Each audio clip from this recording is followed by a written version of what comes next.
theyeshiva.net. Masechta Megillah, Yud Beis Amar Aleph, mamash in the middle of the page. The line starts, V'hainu diksiv ki loy ino miliboy. Two dots, Bachatzar Ginas Bisan Hamelech. Everybody has it? In the court of the garden of the king's palace.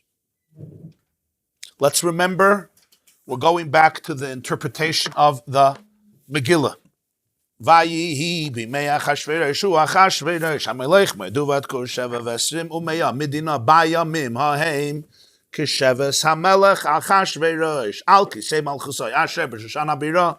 So that we focused on yesterday, that it took till 2 years after his reign, when Achashverosh settled into his throne comfortably, believing that redemption for the Jewish people will not come. In the 3rd year of his reign, Asa Mishta L'chol Sara V'Avadav. He makes a feast for all of his ministers and all of his servants. Chel Paras Umadai. For the Chel, for the troops of Paras Umadai, Hapartimim, for the nobles, Sari Hamedinos, the governors of all the countries, all the provinces. In other words, he has mamish all the top machers and leaders at this feast. Bar Oisai, he shows them as Oishe Kvoid Malchusai, as Yikar Tiferes Gdulasai, his wealth, his glory, his beauty, and we learned from Tiferes that he dressed up in the big day kohuna. Shmoinim Ma'asyoim, 180 days, right? Ovim Loyasayam. When they're done, now he makes a party for Shushan. We learned the 2 opinions, if that was foolish, if that was brilliant, to take care of the people who are far before the people who are close. Limigadol Vat Katan, Mishta Shivas Yamim, a feast 7 days. But suddenly at this second feast, the 7-day feast, there is now geography. Where? Bachatzar, Ginas, Bisan, Hamelech. And that's what the Gemarah is now going to focus on, because you see the Chazal, we're reading the Megillah, and wherever, like a very good student, wherever there's like a disruption, a dissonance, like what is the pasuk trying to say, they'll stop and tell us what is he trying to say. There was a feast for 180 days. Where was it? Wherever he chose, the palace, near the palace. But here, at the second feast, there's an exact location. Bachatzar Ginas Bisan Hamelech. Now these are different things. Chatzar is courtyard, the court, Chatzar. Ginas is garden. Bisan is the house, the palace. So it's in the courtyard of the garden of the king's house, or the king's palace. So the Gemarah is now going to discuss that. What do you want to say? You know that the first 180-day party was only for the people outside. It says clearly. Yeah. Asa Mishta, he made it, Asa Mishta L'chol Sara V'Avadav, his ministers and servants, the troops of Persian and Madai, okay, all the nobles and the ministers of all the governors of all the provinces. Hamedinois, in other words, he took from 127 provinces and he invited them all. The second party, he says, is L'chol Ha'am Hanimtsoyim B'Shushan. It's the people who live in the capital, and not just the governors, everybody. The first party was not for everybody. It was for the leaders. He wanted to be able, he wanted to please and show off the glory and the power and the richness to every macher in the country, which was also strategically a very powerful political and military maneuver. It's like, first of all, you're rubbing shoulders with the king. It's very good to rub shoulders. You take pictures, you WhatsApp it to your friends, you put it on the refrigerator. So it makes you feel good, you're rubbing shoulders with Achashverosh. It's also a message like, don't start up. I mean, look what's going on here. So this was a very good strategic move. That's what the first opinion was. He was very smart because, the people in the machers far away could get suspicious of you and create rebellion, and you're not there. There's no monitor. It's not right in front of you. So this is what he wanted to cultivate. Then he decided to extend this type of influence to everybody in Shushan. And here we discussed the geography of the party. B'chatzar Ginas Bisan Hamelech. When did the commoners from the country come? They didn't. Yeah. The first party was not for commoners. It was for employees. It was the New Year's party for employees, the anniversary party for the employees. But the first 180 days was also for the Shushan? No. It says not. Uvim loyes hayam emaela Asa HaMelech l'chol ha'amim nimtzaim b'Shushan.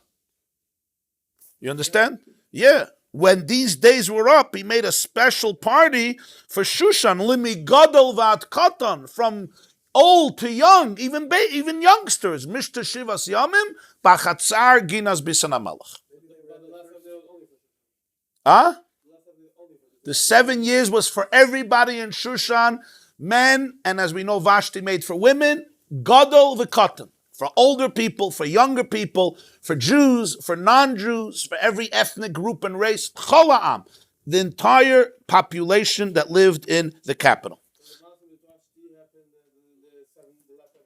The 7th day, Bayoyim Ashvi, Kitoiv Leiv HaMelech Bayoyim. The 7th day it happened. We'll soon see. But now we're not holding there yet. The last day. A party went for 187 days. For 186 days, he behaved. The 7th day, he plotzed. Couldn't it been that the people of Shushan went to the first 180 days also, and then Achashverosh just said, everybody else go, only my special people are staying? Doesn't seem that way. He doesn't identify it that way. 180-day party in Shushan. The people were... You have to build your own story. 180 days.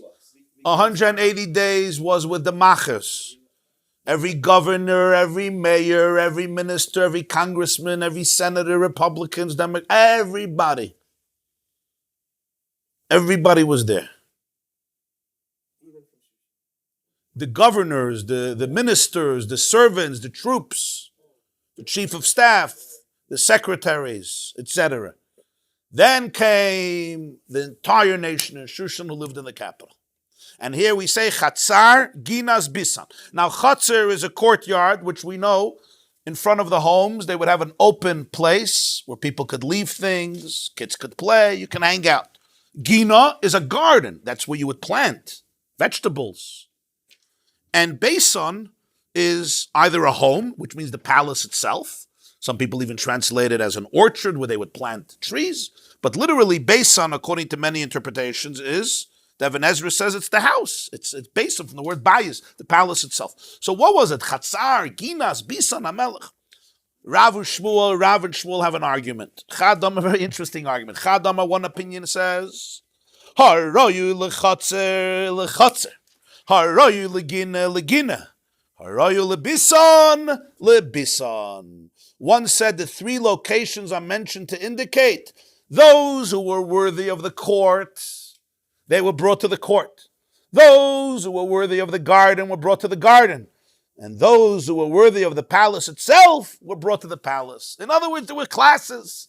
You know, the Titanic, you had the first class, you have second class, you have third class. Everybody has their social clique. You're going to take a person who needs to be in the chutzpah, you put him in the beast, and he doesn't have what to talk about. He's going to have to be on his phone a whole suda. Because didn't want that. He wanted the right environment. Those who were in others, you have to see how orchestrated this party was. There were what are called seating cards. You were placed. Chatzar Ginas Bisan is not repetitive, different locations. It's different dimensions, different aspects of the party. Haraya lechatzer, chatzer. Haraya legina, legina. And haraya lebisan, lebisan. That's one opinion. V'chadam, or another opinion, is Haishivon bechatzer v'loy hechzikasan. First, Achashverosh sat his guests in the courtyard, but it could not accommodate them. I'm sure the chutzpah was huge, but it still couldn't accommodate them. That's how many people came. So beginner. So now we had an overflow into the garden. It couldn't accommodate them. Till he finally brought them into the palace. And finally, it was large enough and grand enough to accommodate all of the guests. So this is a different interpretation. Chatzar Ginas Bisan HaMelech means there were so many guests. He started with a chatzar, he had to expand into the Gina, and he had to then expand into the Bisan. B'masnisatana, in a Braisa, we have yet a third interpretation. Shivon bechatzer. He placed them in the courtyard. However, he opened two gates, 2 doors, 2 portals for them. Echad legina, v'echad lebisan. One leading to the garden, and one leading to the palace. So in other words, the guests were invited to leave their places in the dining area, which is the courtyard, and they could stroll in the garden of the palace. So this was yet a third interpretation. First interpretation is there were indeed divisions, demarcations where you go. Second one is there was an overflow crowd till he filled up the bias.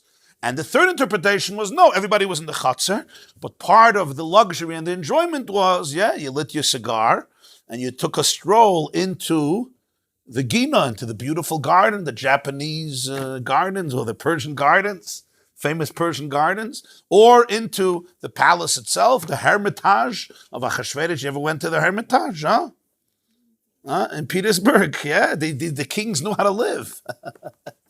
So that itself is an experience. Not to compare it to Persian Empire, but when I went to the White House for the Hanukkah party with Donald Trump, so I was just, I was walking around a little bit. So before there's a reception, there's a room where the reception is, but there's so many other rooms in the White House, and people stroll, and they have books, and they have couches, and you're taking pictures of yourself, and there are bookcases, and there are portraits, and there are flowers, and there were bands in every room. So, the America is not the Persian Empire, and democratic systems are not monarchies, etc. But it was a very interesting, taste of the glory. They were in the courtyard, but you have strolling rights into the Gina and to the Bisa. The Megillah continues. What's the next scene? Chur. 1 second. These three interpretations are really mutually exclusive. They're different interpretations. You want to know what happened? Yes. Gedenk nicht. I don't remember. What should I tell you? Gedenk nicht. Yeah, but what's the point of the Gemarah mentioning it if there is no conclusion? I think the three interpretations bring out the grandness of Achashverosh's hasagas, how he thought about this. The first interpretation is he really tried to accommodate every individual. The second interpretation shows how eager the audience was to come. Nobody would miss this party, to the point that he didn't expect the number of guests. I think the second interpretation. And the third interpretation was, how much he was, how enjoyable and festive and rich he tried to make the feeling. So I think there's a common denominator in all of them. Perhaps. I think it just represents three different modes in the grandness of this festivity. Basically, the man spared nothing, and this was not something he had to do. This was for the nation, even youngsters, migadol vat katan. This was not for his staff. This was for the people. It just shows that, according to Monsey, it was tremendously desirable. Tremendously desirable place. It was the place to hang out for a full week. You did not go anywhere else. You would not miss it. The event of the millennium, right? The event of the millennium. That's what he wanted. This is the second one, yeah. Next pasuk.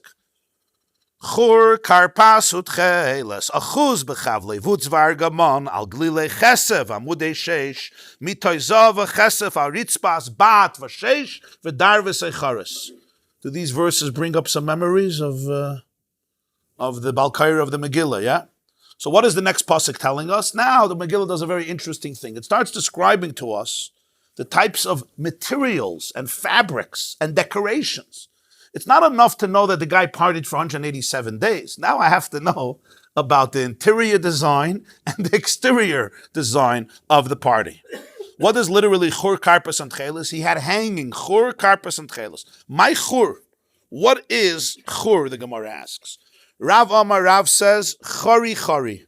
Chur are tapestries that are made by needlework, and therefore they have many holes. Chur means a hole. Chur, right? Shalach yadei min achur, a hole. So basically, these are tapestries made by needlework, so they have many, many holes. Shmuel Amar, milas levana hitzia lahem. Chur is the white wool he spread out for them. He understands chur to mean white, because in Aramaic, the word for white is chiver. Chiver is white. So chur is an Aramaic borrowed word for white. Basically, he understands that it was milas levana, white wool that he spread out for them. And this was in order, again, to create a beautiful design. Karpas. What's karpas? What, he put a cucumber, a vegetable, an onion, a potato? Amir Rabbi Yossi bar Chanina, karim shel pasim, cushions of wool. Karim are like cushions on a couch or on a bed, pillows. Cushions of pasim, of wool. That is karpas. It's a combination of two words. It's a compound word, kar and pas. Kar is a cushion, and pas is very fine wool. I should just say that the Even Ezra in Megillah says that it was silk. Just another interpretation. Karpas is silk, but here he says cushions of fine wool. And we know Yosef's tunic, right, was ksoines pasim, right? The same word, karpas. And Rashi writes over there that it's similar to the word karpas. The most famous region of the most beautiful tapestries and rugs. We're talking about Iranian rugs. Yeah. So Rashi says in Bereshis about Yosef, pasim is a very, very precious wool. And I guess this is the source of the Persian and Iranian rugs and all of their tapestries. They're notorious for this. They're famous for this till Adar Yom Hazeh. So I guess it goes back to Achashverosh's party. I guess they stole a couple of the rugs and then they replicated it, perhaps. I mean, there had to be some ganovim at the party also, right? You have a whole city, you got to have a couple of ganovim. Next, al glilei chesef v'amudei sheish mitoy zav v'chesef. What is this? Upon silver rods, marble pillars, couches of gold and silver. Glilei chesef are silver rods. Amudei sheish are marble pillars, and there's couches of gold and silver. That's what the Megillah says. Tanya, we have a Braisa Rabbi Yehuda. Rabbi Yehuda teaches there were different couches. Some were gold, some were silver. Haroy lekesef lekesef. Those guests who were worthy of silver were assigned to the silver couches. Haroy lezav lezav. Those who were worthy of gold were assigned to gold couches. So it's not a contradiction. Gold or silver? And the answer is different levels of status. You get a golden couch, you get a silver couch. Amaloi Reb Nechemia, these seating arrangements are going to cause jealousy at the feasts. And we understand why. I'm sitting near you, I have the silver, you have the gold, I'm burning from kinna. And the whole point of the feast was to please everybody. So if that's the case, why are you doing something that's going to create jealousy? Now, he doesn't ask this before by Chatzar Ginas Bison, because before, it's in different areas of the palace. I'm in the courtyard, I don't see where you are. But here, the couches presumably are together. So therefore, it's Ma'irikina. Elahem shel kesef, v'ragleyan shel zahav. The idea is a little differently, and that is, they themselves, the couches were of silver. Their legs were made of gold. That's the idea. So the beds themselves, the couches, were beautiful, but they were made of silver, and the legs, which are, and the Marsha says, the reason is because the legs are visible. So he made them from gold. But the beds are usually covered with blankets or tapestries or cushions, the couches. So therefore he could make them from silver. But the legs he needed from gold. That's Reb Nechemia's interpretation. Maybe it does look at musical chairs. That's the first interpretation. Yeah. Mitoy zav v'chesef, yeah. I think that the Miyam Lois brings that he would put the gold couches further away and the silver couches closer to the palace so that he should even out the jealousy. Well, the Ben Yehoyada says that Rabbi Yehuda answers Rabbi Nechemia. He says that the beds of gold were placed near the door. And the beds of silver, the couches of silver, were placed more inside. So therefore, even though you had silver, but you were closer to the action. So Rabbi Yehuda says he did it in a smart way, not to create jealousy. That's what the Ben Yehoyada, the Ben Ish Chai, answers Rabbi Yehuda from the criticism of Rabbi Nechemia. Next, Al Ritzmas Bahat Vashesh. All of this was done on the pavement, on the floor of Bahat and Shesh. What's Bahat and Shesh? In Hebrew, the Hey and the Ches are interchangeable letters because they all come from the throat. Ah, cha, ha, ah, Aleph, Ches, Hey, Ayin. Amar Rev Asi Avonim Shemischaitetos al Baalein. The floor was paved with stones sought after by their owners, but they're not easily obtained. In Hebrew, the word lechatet, bahat is like bachat, lechatet, to search for something, to search after. So that he derives and he interchanges the hey of bat with the ches. So it's like the root chat, which is to search, lechatet. Like when you're digging and finding something. In other words, these are pavements that you can't find anyway. You have to go to the greatest designers in order to get them, because it's not easily obtained. This is similar to what the pasuk says in Zechariah: Avnei nezer misnaises salad masai, stones of a crown obtainable after many trials over his land. As a praise for the precious stones, he says that they are obtained only after many trials. Misnaises is like nisayon, like you have to try and try and try again. It's talking about the Jewish people during Mashiach's times. They're going to be like jewels in a crown, and these are types of jewels. Avnei nezer, famous sefer Avnei nezer is from this pasuk. Stones of a crown that are obtainable only after many trials over his land. These are going to be the stones. So we have couches of silver, couches of gold, pavements that are absolutely unique, bahat vashesh, bahat, ritzpas bahat, pavements that are very hard to obtain, vashesh, vidar, v'secharetz. Shesh we know is linen, flax, shesh. What's dar v'secharetz? What are these three words?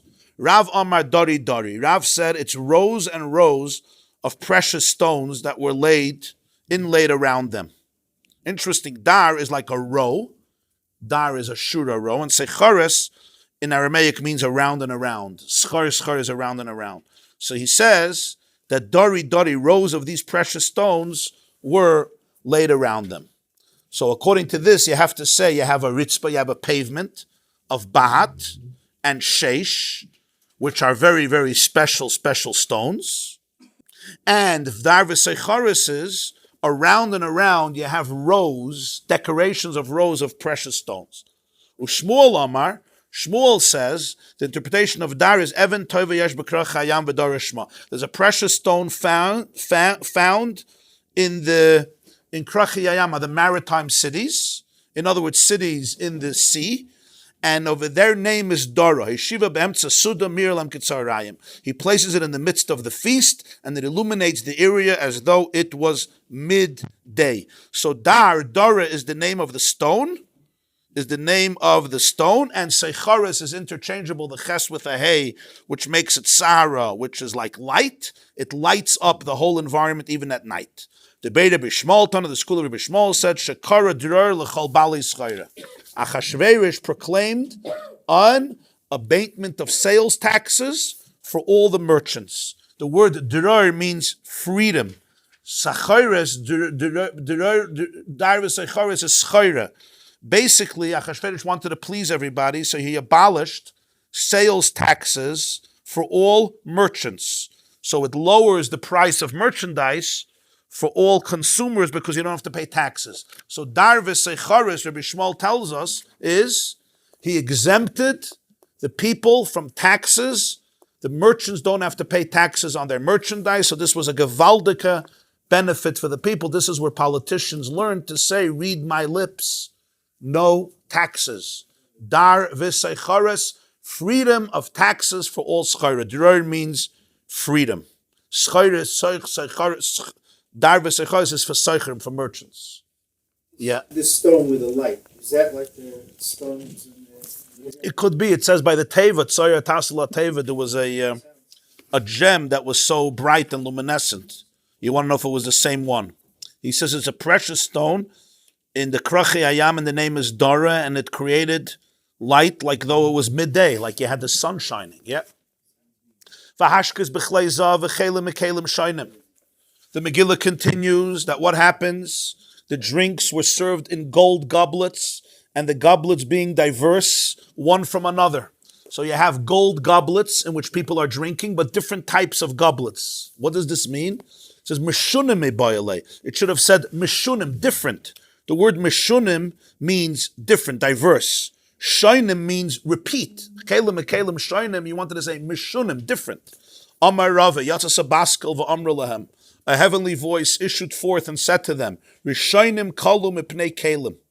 Your predecessors, Belshazzar, and his people were destroyed because they used the vessels of the Beis Hamikdash. Va'atem shoinim behem, and you're repeating their mistake by drinking from the same vessels. Remember, Achashverosh took out the kelim from the Beis Hamikdash. So the Megillah uses this word shoinim instead of mishunim, not just to say there were different types of kelim, but also repetition. You're repeating the same mistake as the Babylonian emperor Belshazzar, who was the grandson of Nebuchadnezzar, the third emperor, who the same night of the feast was killed. V'chelim mikelim shoinim. They were gone. Kelim also comes from the word kalu. They were perished. Kelim means a vessel. It comes from vayichal. He finished. They were perished. Kelim. Mikelim, because of the kelim of the Beis Hamikdash. That's why kalu. Kelim mikelim. They were destroyed because of kelim. Shoinim. You're going to repeat the same mistake? When they were kelim, mikelim. They were destroyed from the kelim, and you're going to do it again. Shoinim. That's the remez here. Kelim, mikelim, shoinim. Well, it ended. It ended. Let's put it that way. Kol sa'amalacha. They were ended. They ceased to be. Belshazzar and his chevra. Belshazzar and his chabura. They listen to the classical. No. I guess not, right? And then he says, "V'yein malchus rav kiyad hamelech." Is it why kelim called kelim? Because they're completed? It's something. Yeah. Keli is, first of all, a keli has to be completed. That's the idea. And it has to be wholesome. If it has holes, you can't put beverages in it. That's part of it, yeah. Makaba patish. V'yein malchus rav kiyad hamelech. Royal wine in abundance. In other words, plenty of wine. Amar Rav said, if he means quantity, he should have said yein harbe, a lot of wine, much wine. What's yein malchus rav? You say yayin harbe, there was a lot of wine. Yein malchus rav is a very interesting expression. So Rav says, Melamed shekol echad ve'echad hishkohu yayin shegodol heimenu b'shanim. Basically, Achashverosh made sure that every individual was served wine, and the wine was older than that individual in years. So if you were 75 years old, the wine had to at least be 76 years old. If you were 90 years old, the wine had to be from a previous century. If you were 20 years old, the wine had to be at least 25 or 35 years old. That's Yayin Malchus Rav Kiyad HaMelech. It was greater than him in years. So Rav, great, means that the quantity of wine served at the banquet was not just a lot of wine, abundant. That he would have said Yayin Harbe. Rather, it's the quality of the wine itself. What makes wine unique? Its age. The Yayin was Rav. It was not just a lot of wine in quantity, but a type of wine that's rav, because everyone got aged wine relative to his own age. No, he took away taxes. No taxes. Huh? Same amount of expenses. Vashti chados ein oines. That's a good question. You want to know, why did the Chazal bother to do this? Who cares? Ashikr. A tipish, a picker, throwing a party. It's not a question on Chazal, it's a question on the Megillah. It's a much bigger question. Chazal are interpreting the Psukim. They have a responsibility to do that. It's Tanakh, right? Esther Beruach HaKodesh Nemra. This is Kisvei HaKodesh. We learned before. Metames HaYadayim. It's one of the Kisvei HaKodesh. Esther said, Kosvuni L'Dor, they didn't want. But this was put in. That's a question. That the Anshe Knesset Agdoila, including Mordecai and Haman, when they wrote the Megillah, made sure to put in all these details. Apparently, this party is very, very important to understand. This is a good question. I'll address the question, but not right now. Mordecai, we're soon going to learn, was there. Esther wasn't Shusha. Esther was a Megillah. She was doing her thing. She was not part of the action. I mean, if she lived in Shushan, if she came to the party, who knows? Mordecai was a Chashav Yid. Mordecai had to be there. He was the representative of the Jewish people, the head of the Sanhedrin. He had no choice. The president invites you, come. Apparently, all these things, people had titles. Of course. Some people still like wine above Rome. I imagine myself. The Megillah Gevashtiya Chadas Ein Oinus, the drinking was according to the law. Ein Oinus, no force. What does it mean it was according to the law? That means there was no drinking. You don't drink and drive. My Kados, Amar Reb Chanan Mishum Reb Meir, fascinating Kados Shel Torah. It was according to the law of Torah. Ma das Shel Torah achila merubah mishsiya, avsu das shel Yisrael rasha achila merubah mishsiya. Just as the law of Torah requires eating more than drinking. The eating has to exceed the drinking in terms of quantities. For example, the oila offering of Rosh Chodesh was entirely consumed on the Mizbeach. You had one bull, right, one ox. You had 3 esroinim of flour and 1/2 chatzi ahin of wine. So the amount of solid food that was eaten by the altar, the bull and the flour, exceeded the amount of liquid that the Mizbeach drank. A su'udah of Torah in the Beis HaMikdash, the achila is more than the shia. And the karbonis, the food stuff, is proportionately much greater than the liquid, the beverages, the wine that flows. At the feast of this wicked man, the eating exceeded the drinking. That's what he means, kadosh shel Torah. By Torah, the achila is greater than the shia, achilas mizbeach. The same is true by the Mizbeach. What's the pshat in this? What's the pshat? The Marsha tainas that Achashverosh believed that Belshazzar was killed not because he used the kelim of the Beis HaMikdash, but because he became intoxicated. He became inebriated. So that's why he said, let's follow the pattern of Torah where you drink more than you eat. So first of all, it keeps the wine under control. I'm saying you eat more than you drink, and also it follows the structure of that it was in the Beis HaMikdash. If we're following the structure in the Beis HaMikdash, the achila is more than the shia. Ein oinus, what's pshat is nobody's forced. Amar Rebbe Lazar melamed shekol echad ve'echad hishkohu miyayin midinasai. Another fascinating thing, each one was given to drink from the wine of his own province. In other words, the wine that you're accustomed to drink so that you don't become sick and hangovers and inebriated because, it's the mashka, it's the drink that you're used to. Ein oinus, he didn't force on anybody a drink that they're not accustomed to. Everybody got the drink that they're used to in their medina, in their province. Same people, they won't drink alcohol, they won't make l'chaim if it's not mazonos around. Right. And the pasuk continues, Kichein Yisad HaMelech al kol rav beisoy, lasas kirtzoy nish v'yish. The king established and he instituted on all the people in his home to do according to every man's pleasure. According to the pleasure of each man and man. Now that's a strange thing, the pleasure of man and man. Lasas kirtzoy kol ish. What's ish v'ish? Amar Rava lasas kirtzoy Mordecai and Haman. Ish v'ish represents two people. He wanted to please two people. He wanted to please Mordecai and he wanted to please Haman. That's why ish ve'ish. Of course, literally it means everybody, but it doesn't say everybody. It means man and man, two men. Where do you see this? Mordecai, the ksiv ish Yehudi haya b'shushan abira. Mordecai is called ish in the Megillah. And what about Haman? Haman is also called ish. Ish tzar v'ayev Haman arazah. So in the famous idea of Gzeirah Shava copy-paste, we look at Ish throughout the Megillah. Mordechai is called Ish, Haman is called Ish. When it says Kirtzoin Ish v'ish, it's the two Ishes, Mordechai and Haman. And Rashi says something fascinating. Rashi says Kirtzoin Mordechai v'Haman, the last line, Heim hayu sarei hamashkin b'mishta. They were the chief butlers at this feast. In other words, Mordechai and Haman were the people in charge. They were the cup bearers. They were the ones who held the cups and were giving people to drink.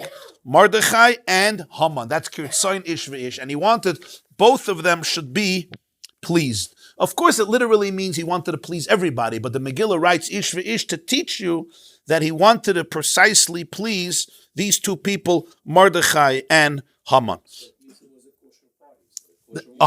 So basically, what does this mean? It seems that he really wanted everybody to be happy. So if you're an ultra Orthodox Jew, you can have the hechsher of the Badats of Eda HaCharedis or any other Badats, Rabbi Landau or Mahadrim min HaMahadrin, and Mordechai will be the Rav, the Mashgiach, the supervisor, the butler. There's no Yaya Nesach here. I'm pouring all the wine. If you're a Haman type of character, no problem. Haman is taking care of it and giving you glat treif. So you had a party, there was a section that said glat kosher under Mordechai supervision. Glat treif, no Jews allowed under Haman's supervision. which basically brings us back to the idea that according to this was not a treif meal. You could eat treif, but you didn't have to eat treif. You can have the most kosher, everything else, not just sushi. We talk about Persian food. Why talk about Japanese? We're talking about Persia. Persian lamb, yeah, you can have the best drinks and the best food, mahadrim and a mahadrim. That's why we explained yesterday, it doesn't say, Rabbi's students didn't say, achlu misudase shalaisei rasha. The problem is that they ate. Nenu misudase shalaisei rasha. It wasn't the eating. The eating was fine. It was glad kosher. Mordecai's hechsher. It was the nenu misudase shalaisei rasha. Nenu means this became their source of pride, their source of joy. Finally, they were accepted in mainstream society. No bigotry, no racism, no labels on them. They got rid of the stigma of Yerushalayim, the Beis Hamikdash, God's people. Photo apps with Achashverosh published on the front page of the New York Times. We have been accepted at last by mainstream society. The joy of that made the lamb vulnerable to the 70 wolves, because the lamb only survives because of its unique relationship with eternity. And when it forfeits that relationship, that's the nenu misidasa shalaisei rasha, they became extremely vulnerable, because the forces of anti-Semitism were lurking in the background and just waiting for an eruption to rear its ugly head. Nenu is an identity issue. You got to go to the party, go to the party. You got to eat. It's a kosher meal, eskizun tahet. Sudase shal oisei rasha. What's the hana when you have a rasha running a suda, wearing the big dekuna, using the kelim of the Beis Hamikdash? What's the nenu? They forgot, basically. Nenu misudase. What's the hana? You have to go. Pikuach nefesh, the king calls you, you got to go. But what's the hana? This becomes your source of hana. Go in the corner, wipe a tear, and go back and smile and take a picture and go home. You understand? Huh? I told you what the Chaim said. Was smuckshust of the beina? You know, what are you sucking the marrow out of the bones? You got to eat treif. Eat. Here it's not treif. Yeah, what are you sucking the bones? You have to know who you are. You don't sell your soul. Selling your soul does not bring you respect ever. That's the rule of life. Huh? Especially that he was celebrating the Churban. Especially. That makes it even... He doesn't even say that. Nenu misidasa shalaisei rasha. He's a rasha. Weiter. Gam Vashti amalchos esamishte noshim beis amalchos shel hamelech Achashverosh. Vashti the queen also made a party. And her party was made for the women in the royal house of King Achashverosh. Beis HaNoshim Miboile, the Megillah should have said that Vashti's banquet took place in the woman's house, which was a more private location, which was not frequented by men. Yet it says, Asasa Mishtei Noshim Beis HaMalchus. She made it in the royal house. You would think she made it for... Remember, this was a party with a lot of frivolousness, a lot of drinking. So it says Beis HaMalchus, Beis HaNoshim Miboile. It should have been in a much more modest place. Amar Rav, that's the point. Shneim ledvar aved niskavnu. Achashverosh and Vashti were both the same tzatzkes.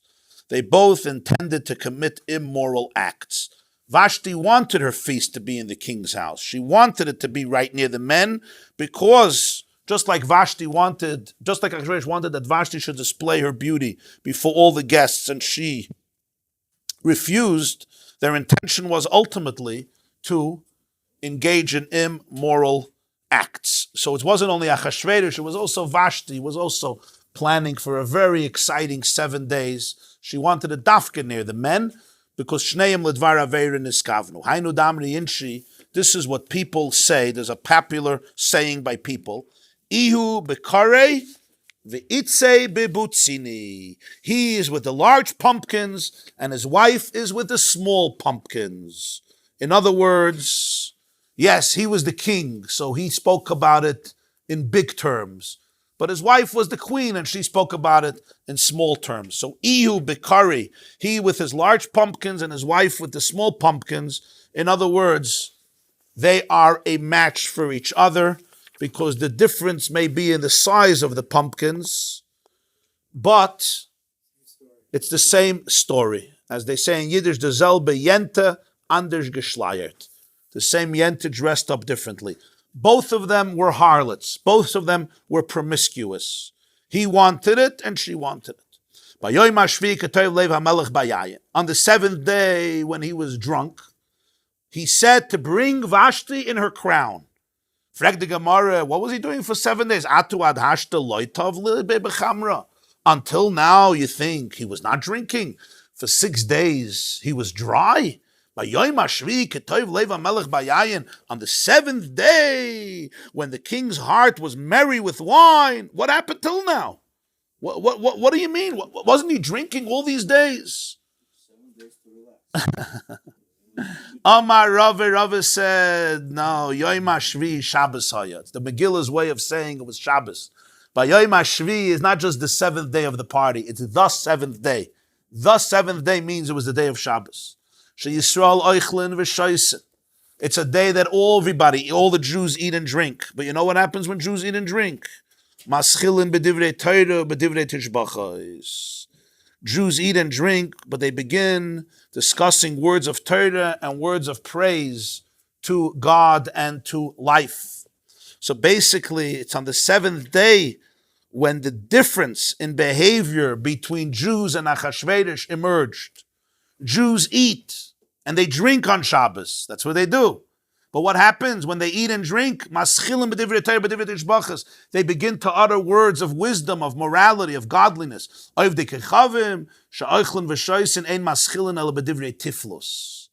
The pagans, they start eating and drinking, and what starts coming out of their mouth? Tiflus. Tiflus is vanity, absurdity, ridiculousness. Huh? Yeah, profanity, yeah. Yeah, they basically indecent things. Indecent is called tiflus, like dirt, filth. The language, even the language, the conversation. If you have experience, you have experience. What do you think happened at that meal? They started eating and drinking. Some people start saying madiyos noyes. These would say, the Midian women are beautiful. The others say, nah, Parshas noise, you haven't seen beauty. The Persian women are the beautiful women. In other words, the people of each nation claimed that their women were the gorgeous woman. They had the rights on gorgeousness. Amalem Achashverosh tells them, the vessel that I use, which of course meant the woman that he deals with, is neither Midian nor Persian. She is a Kazdi, Chaldean, and she is the most beautiful. You want to see her? They said, yeah. Provided that she will be naked. So in their conversation around the drinks, everybody was arguing which women are the most beautiful. Achashverosh claimed Vashti is the most beautiful, and his point was, it's not because of jewelry, it's not because of gowns, it's not because of royal clothes, it's because of her. Really? Ooh, if it's because of her, then let's see her without anything so you can substantiate your claim. That's basically what happens in the Megillah. It says, it's interesting. How does the Gemarah know that they said she should come naked? They should come naked, right? What's the raya? Maybe not. So the Parshas says because Achashverosh was saying the clothes are not making her beautiful. She's beautiful. They said, really, let's see her. Let's see her without clothes. But it's interesting when you look at the Megillah. The lashon is that Achashverosh said, "Bring Vashti becheser malchus in her crown." So they explain only her crown, nothing else. Laharis ha'amim v'hasorim esyafya, to show everybody her beauty. Okay, I got it. Ki toivas marehi, because she's beautiful. Well, you just said to show everybody her beauty. So here you see, what did he say? Ki toivas marehi, she's beautiful. Your women are beautiful because of what they wear. My queen is beautiful. He, toivas marehi. They said, really? Substantiate the claim, and that's why the Gemarah says they wanted her without clothes, and that's what Achashverosh did. Says the Gemarah, the rule in life is that the midah, the measure that a man measures, measures out to him. In other words, what goes around comes around. The way we deal with other people, that's how we are dealt with. In life, nothing goes unnoticed. We create energy. The energy that I give you ultimately comes back to me. The energy that I bring into the world, I receive back. That's the idea. The same measuring yards that I use for you, you use back for me, which is a very fascinating principle. This doesn't happen in vain. Melamed, Shahaisa Vashti Arisha, Mevia B'nais Yisrael, Mafshitan Arumas, Vaisaman Malacha B'Shabbos. One of the most degrading things for a woman is to undress her. If you know, in Auschwitz, one of the most powerful ways of destroying not just the body, but the soul, the spirit with the women was certain things they would do with the women, the way they had to go to the bathroom, etc., completely stripping them from all dignity. Men also have dignity, but you can't compare. There's something about the body of a woman in terms of sensitivity and spirituality and royalty that when you completely disregard it, it's horrific. So Vashti did this. Vashti had the Jewish girls come and had them stripped naked. In other words, not just you work for me. V'oisemen malacha b'Shabbos and do malacha on Shabbos. What goes around comes around. On Shabbos, she was her husband wanted her stripped without clothes.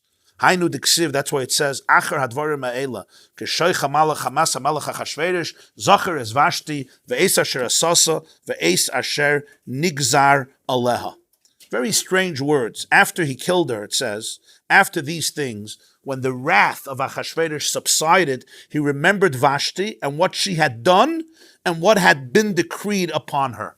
Now, obviously, it should have said he remembered Vashti and what he did to her. No, he remembered what she did and what he decreed upon her. Why does the Gemarah say? Why does the Megillah say that? To teach us, Keshem she'asasa kach nigzar alaha. What was decreed upon her was just what she did. It's not two separate things. What comes to a person in life is the energy that they themselves created. It's not what was decreed upon her was she should come out naked. What she did was she refused to come. The gzeira on her was basically what she did. That's what it was. It's the same thing. What she did in one way came back in another way. That's how the Gemarah explains the words Es asher asasa ve'es asher nigzar alah. Because if not, Es asher asasa is superfluous. What he did, yeah. Well, as a result of asking her to come naked, V'temayin hamalka Vashti, Vashti refuses to come. What's the problem with Vashti? Why she would even refuse to come? If she's so That's the next piece. V'temayin hamalka is going pasuk by pasuk. Somebody said that Vashti made the Jewish girls take off their Shabbos jewelry and ornaments only because without the Shabbos stick clothes. Who says that? I see.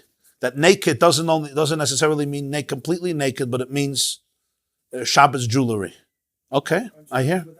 Without their Shabbos ornaments, they were like. I see. Because when a Jew on Shabbos is not dressed Shabbos, that he feels naked. Okay, very nice. V'temoyin hamalka Vashti lavi b'dvar hamelech. Vashti refused to come. Frag the Gemarah, I don't understand. You said before that she liked this whole promiscuity. Michdei, pritzta havoi. She was a lawless, promiscuous woman. A prutza means a breached woman. She didn't care. Amar Mashtain Ledvar Advaitinus Kavani. You told us that both of them wanted to act immorally. So this is wonderful. She wanted to make a party near the men so they could mingle. So this is your opportunity. The king is telling you, come in and do what you want to do. My time Aloya saw you. Why wouldn't she come? The Gemarah is surprised why a woman like Vashti is suddenly missensitive when the Megillah shows us before that she didn't do it in a private place. She definitely wanted to do it with the men. What did she think? From drinking 7 days, they're going to learn Daf Yomi afterwards? That's the goal, the crescendo. This teaches us that she broke out in a skin disease, a leprosy. So she didn't want to appear without clothes.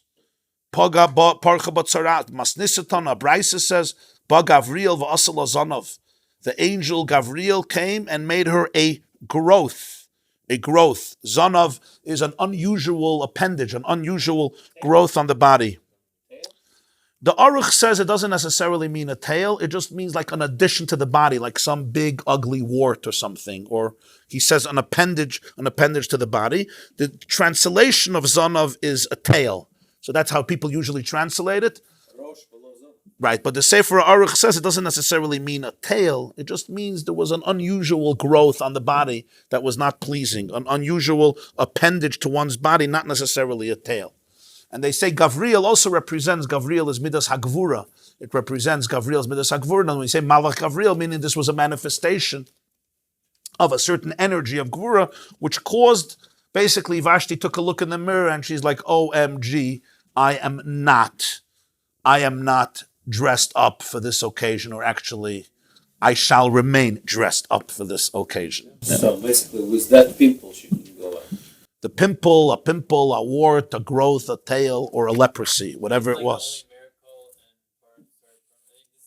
I don't know that it was a miracle. If you say zonav, a tail is a miracle. If it's an appendage, it's not necessarily a miracle. It could have happened if you went to the doctor, he told her that she got a virus, coronavirus. But like everything in nature, it ultimately is a miracle. You understand? Miracles happen in different ways. It must have been something very noticeable. Huh? It must be something very noticeable that you really... Yes, obviously it was very noticeable. It was very noticeable. Maybe she was drunk for 7 days, so she didn't notice it. And now, she became self-conscious after they ate Adar, so everybody is self-conscious. And she realized there's no way I'm going to let them see this. She looked at herself and she said, I'm not going out. Now, even when you read the Megillah doesn't say the word naked. The Chazal explain it in the Megillah. It just says he wanted her to come to show off her beauty and she refused. So even on a literal interpretation, we all understand the idea. The husband says, come out, I want to show you off, right? But she was in a mood where like, no, I'm not coming out. She didn't feel good about herself, or she didn't feel, she didn't like what she looked like, or the closet didn't have enough dresses. I mean, you know the experience, right? It's also she came without clothing. Otherwise, it would have been coming out. Right. I'm just saying, even when you read Pshat without naked, the idea is that she was just very uncomfortable. I am not on display now, right? And it's it's the difference between men and women. For men, it's a lot easier to get dressed than to go to a party. For women, it's much more of an emotional experience. How long does it take you to get dressed for a bar mitzvah? 60 seconds is already long, right? And the wife takes a little longer. Emes? There's nothing to wear, right? So go shopping, but I have nothing to wear to go shopping. Yeah? This zanu here, the literal translation is not... No, because by a woman, clothes are connected to identity. By men, clothes are just clothes. A cigar is a cigar. I put on my suit, nothing to do with me, right? A woman looks, she puts on a garment. I'm not in the mood of it. It doesn't work. Clothes make the man, but there's something external about it. By a woman, it's much more sensual. It's deeper. It's actually a very profound idea. Suddenly, when the husband looks at it and says, wow, this is beautiful, and suddenly she's in the mood of it. What happened? Because it's just a sensitive thing. I'm just saying, even on a very level of pshat, it's not so simple. She's just coming out and showing off. A tsaras and a zonav are metaphors of ideas that there's something about you that you're uncomfortable with. You don't want people to see it. You're self-conscious. Why are they arguing? A leprosy, a zonav. It's the basic idea that I'm not fully comfortable with myself. It's just too sensitive for me to just come out and show off. I just don't want that. Different gerses, just different gerses. Vayiktzef hamelech ma'od. He goes crazy. He's angry. Why is he so angry? What is he so angry for? So your wife is not in the mood. No, this is what marriage is. Huh? Vayiktzef hamelech ma'od v'chamasei ba'araboy. And his wrath was burning. Chamasei ba'araboy. So Gemarah says, what happened? Amai dolkabei kulahai. Why was he so angry? Or to put it differently, it says twice, Vayiktzef hamelech ma'od, v'chamasei ba'araboy. He was excessively angry and his wrath was burning in him. This is not just refusal. And we could all understand the question of the Gemarah. Whenever you're getting very, very angry, it's not just because somebody said no. It's triggering something very profound. What did it trigger in Achashverosh?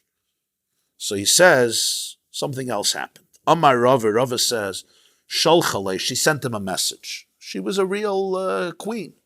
Bar Ahuriore da Abba. This is her title for her husband. The title is, you are the stable boy of my father Belshazzar. You are the stable boy. Basically, you ran his stable with his horses. Bar is the man. Ahur Yore, the stable of my father. You were the custodian of his horses in the stable. Abba lekavel alpa chamre shasi. Now let me tell you about my father. My father drank wine the equivalent of what 1,000 people drink, and he still didn't get drunk. Vahu gavra, and you, aishtate bechamra. You drink wine and you become a moron, an idiot. You open your stupid mouth and you sound like a shaita. Miyad v'chamase barabah. I knew you understand why he went crazy. Of course he went angry. So basically she says, you know where you belong? You belong in a stable with horses. That's where you were. That's your job. You belong with my father's horses. You were my father's Belshazzar, who was the Babylonian emperor who died, remember? Was killed. He had you by his stable. He could drink the equivalent of 1,000 people, what 1,000 people drink. That's what he could drink. And yet, he retained his alcohol. He knew how to drink. And you drink, and you become like a shaita. That was the message that she said to him. Now, the question is, was he really the guardian of his father's horses? Or did she mean that this is what he should have been doing? This is the status of him? Okay, that's a discussion in different mefarshim, if it's literal or not. But this basically showed him what she thinks of him. Why? Because I guess she was also drunk, and she told him what she thinks of him. And she heard what he's doing with his alcohol, I guess. And basically she says, my father could drink, like for 1,000 people, he could compete with 1,000 people. That's how much he could drink, what 1,000 people drink, and retain his alcohol. And you drink a little bit and you become a shaita. And I guess he read it. She sent him the message. And it was obviously a message because she didn't come. So this was sholchalai. She sent the message either in writing or verbally, probably in writing, because who would tell this to the king? They wouldn't want to die. And that's that. What happens next? Vayomer hamelech lachachamim yoidi ha'itim. The Melech now turns to the Chachamim. Who are the Chachamim? He goes to the wise people. Yoidei ha'itim. They know times. Who are these Chachamim? Imagine the scene. The queen sends a message to her husband, to the king, that he belongs in the stable of horses, and he's an idiot and he's a moron when he drinks.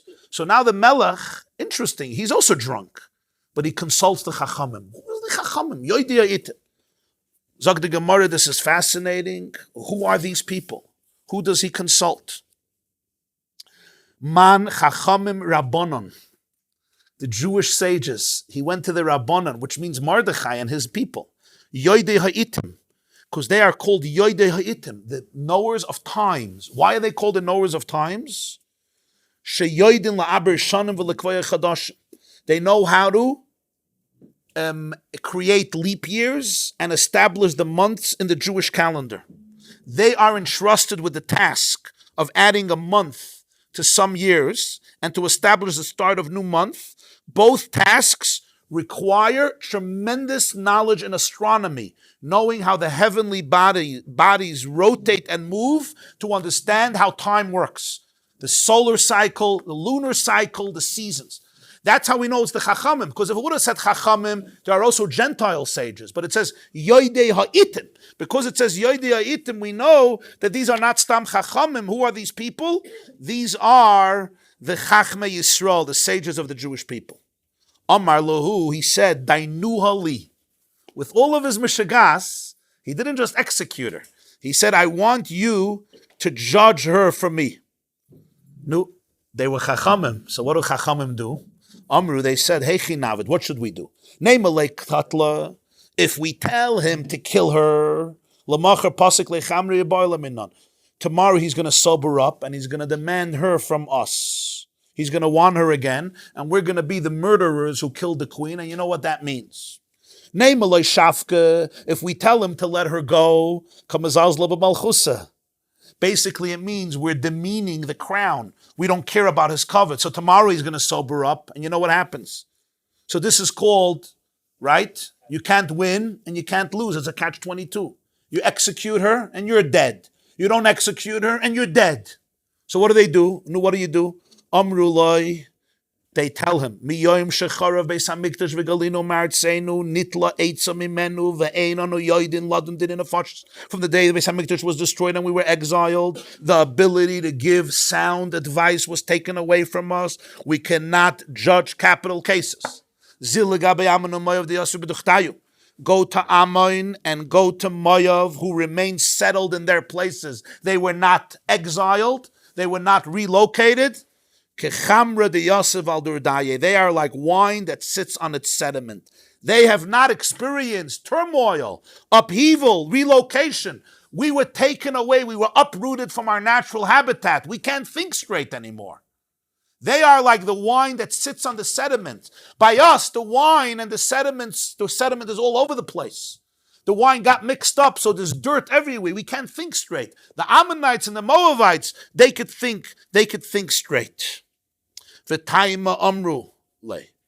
What the rabbi said to him was reasonable. The pasuk says in Yirmiyahu, Shanan Moav min Urav v'shoiketu al shmarav. Moav has been at ease from his youth, and he is settled on a sediment. He hasn't been poured from vessel to vessel because he didn't go into exile.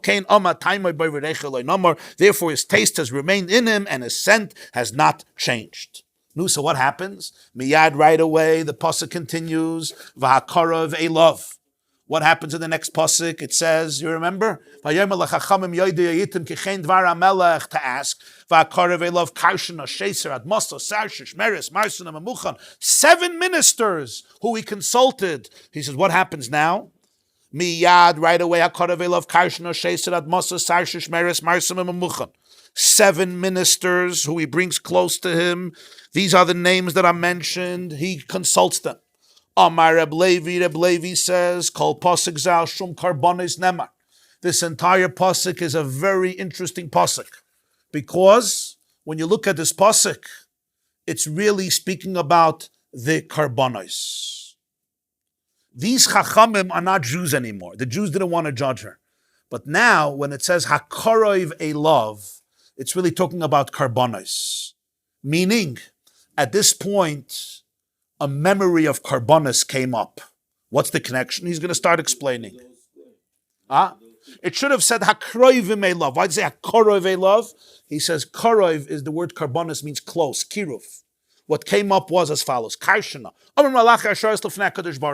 The angels tell God,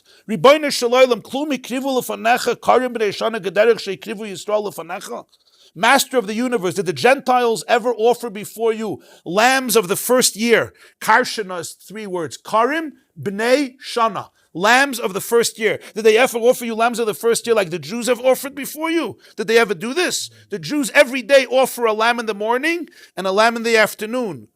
Did they ever do this? Shaysar, the second advisor. Did the Gentiles ever offer two turtle doves as the Jewish people have done? Two turtle doves for different situations. Admasa.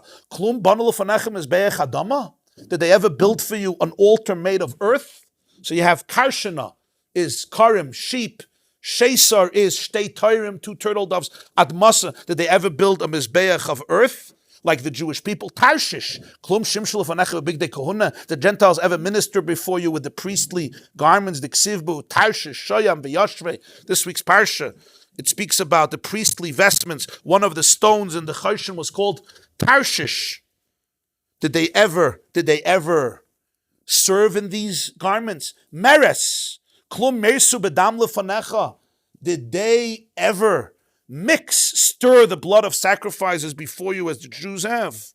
That's meres. Meres means mixing, because they used to take the blood in a vessel, and then the blood had to be sprinkled on the altar, and if there was time remaining, they used to stir the blood so it shouldn't get congealed. That's the name of meres. So you have sheis karshna, sheisad, masa, sarshish, meres. What's marsana? Marsana is Klum mirsu b'menachos lefanecha. The Gentiles ever steer the mincha offerings before you? Marsana is meres, mincha, a mixture of the mincha. Meres, you see, meres na is like mincha. Na also means the mincha offering. That's the marsana, because there was flour and oil that they had to mix. Memuchan, klum heichinu shulchan lefanecha. Did the Gentiles ever prepare a table before you as the Jewish people have done? Memuchan is from the word Muchan. The Jews had a table that stood in the Beis Hamikdash with the bread on top of it. That's memuchan. So basically, the Megillah is saying that a hint in this pasuk is that as these 7 advisors were coming close, Hakroivim love, there was also another story happening.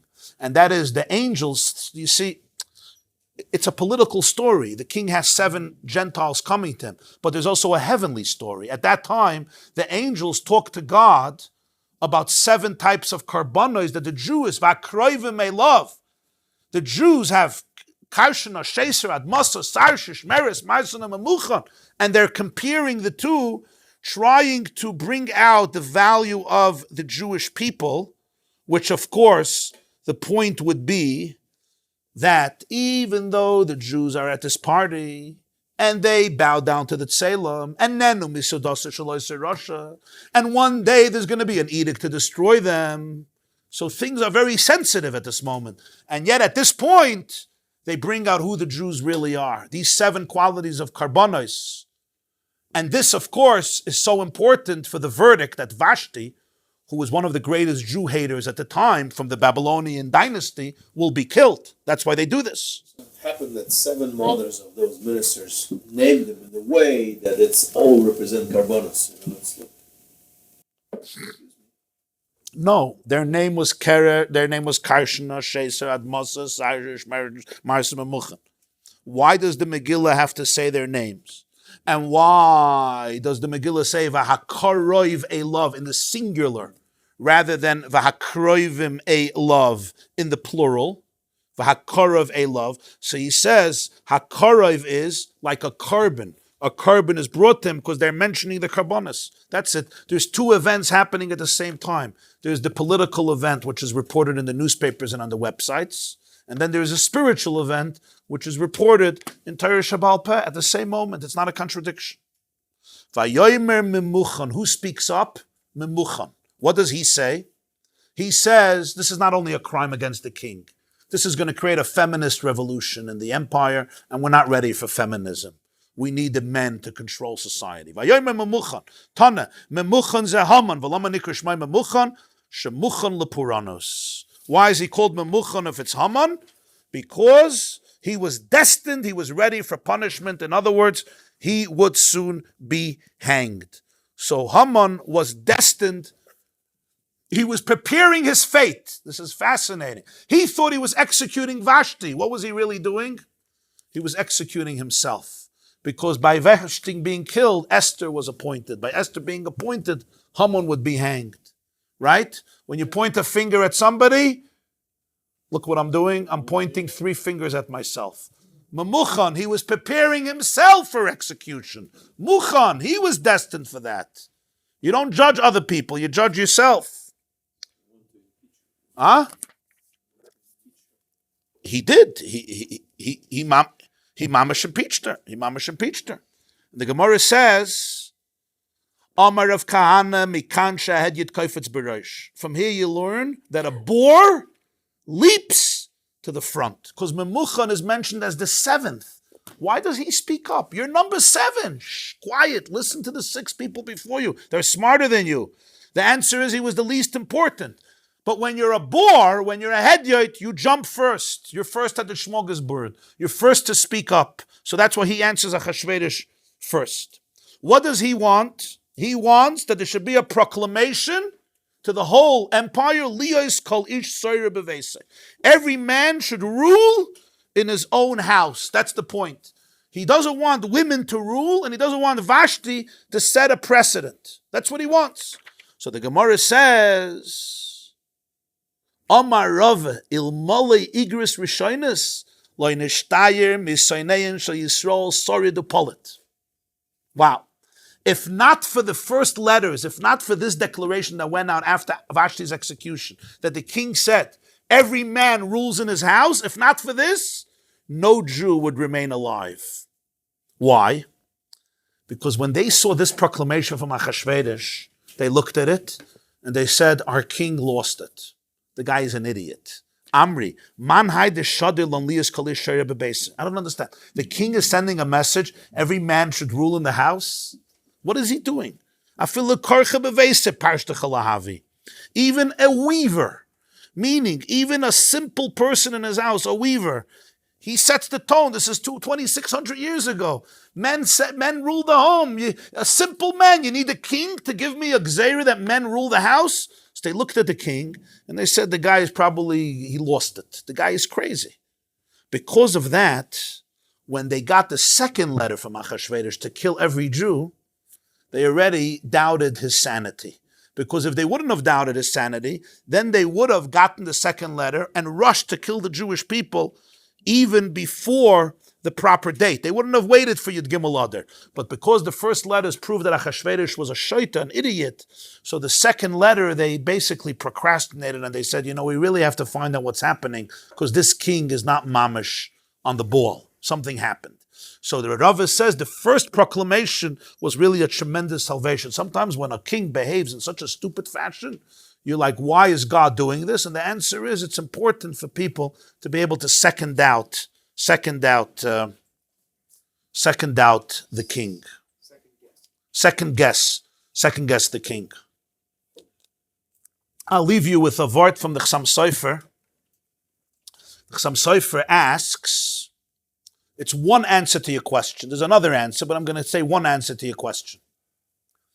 Why does the Megillah have to tell us all this? Why does the Megillah have to tell us? First of all, the details of the party and how the party. It's not really relevant to the Megillah. I mean, it's relevant because, yes, you could also tell us about Belshazzar's party.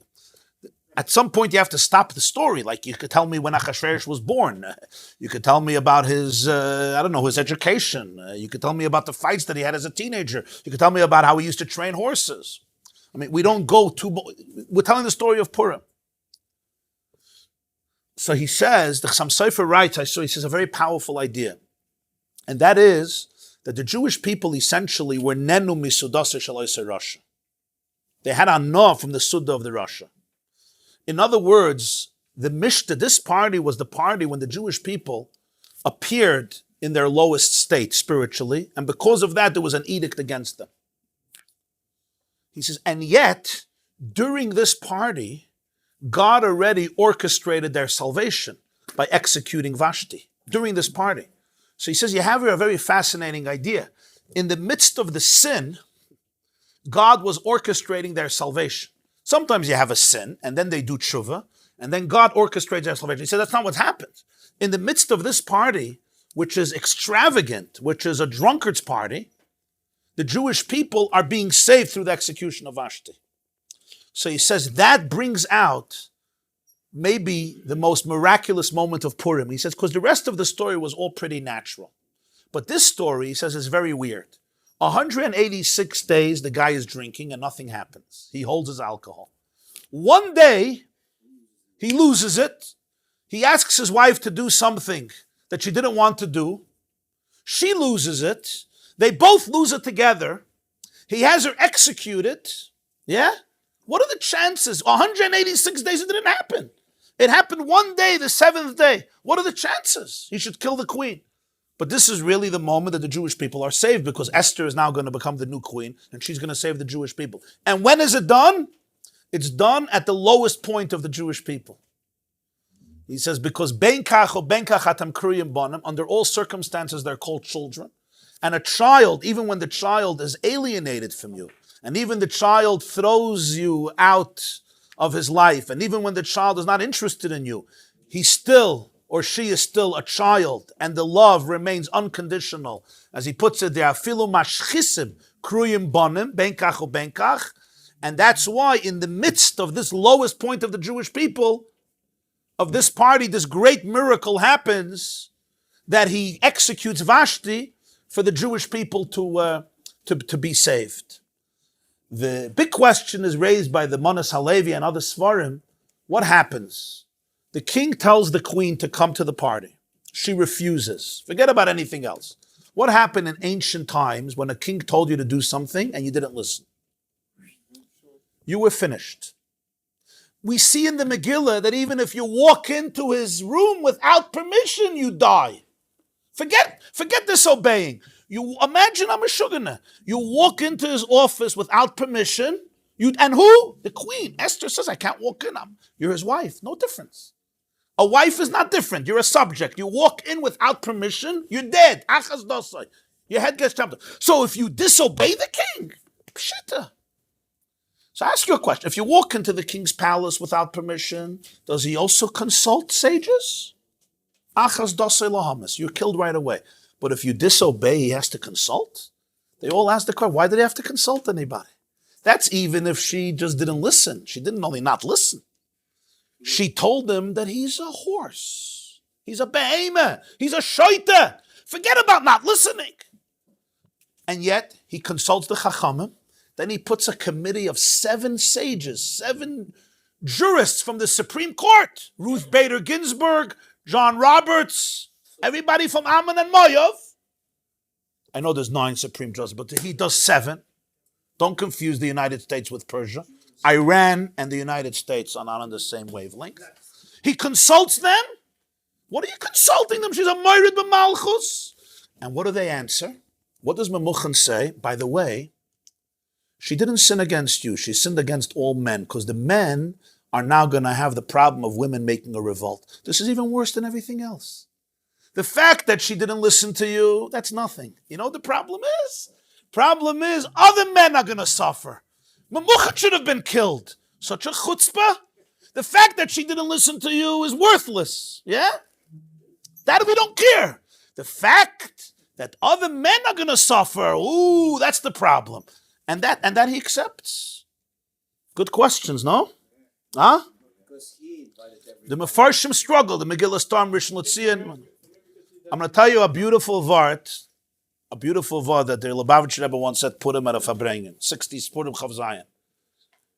He said, the Megillah answers this question itself. Why? Because the Megillah says, Kichein yosad hamelech al kol rav beisoy, lasois kiritzoin, ish ve'ish. The definition of this party was unique, different than any other party. What was the definition of this party? Everyone should be happy. Chatzer, Gina, Bison, silver, gold, wine, your own country, your own hechsher, Mordecai, Haman. Everybody does whatever they want. Sometimes you throw a party to show off. That's most parties. Sometimes you throw a party, you want everybody to be happy. Everybody to do what they want. If that's the case, Vashti has a taina. I don't want to come. The whole yisoid of the party is what? I don't want to come. This is different than everything else. It's not a regular day in the palace. The definition of this party is everybody should be comfortable. Comfortable means I don't want to come. That's why he had a question. You could say she's right, or you could say it's different. It's an explicit commandment. She's his wife. It's not part of the party. It's special. He's getting insulted. You could go both ways. But it needed wisdom. So Memuchan said, she's right. She could do what she wants. The problem is, if you let her get away with it, there's going to be a feminist revolution. The whole country is going to go down the drain. Everybody have a wonderful day. Chaim v'levrach. Mazel tov. Asach nachas. K'toiv lev hamelech bayayin. This class is brought to you by theyeshiva.net. Please help us continue the classes. Make even a small contribution at www.theyeshiva.net/donate.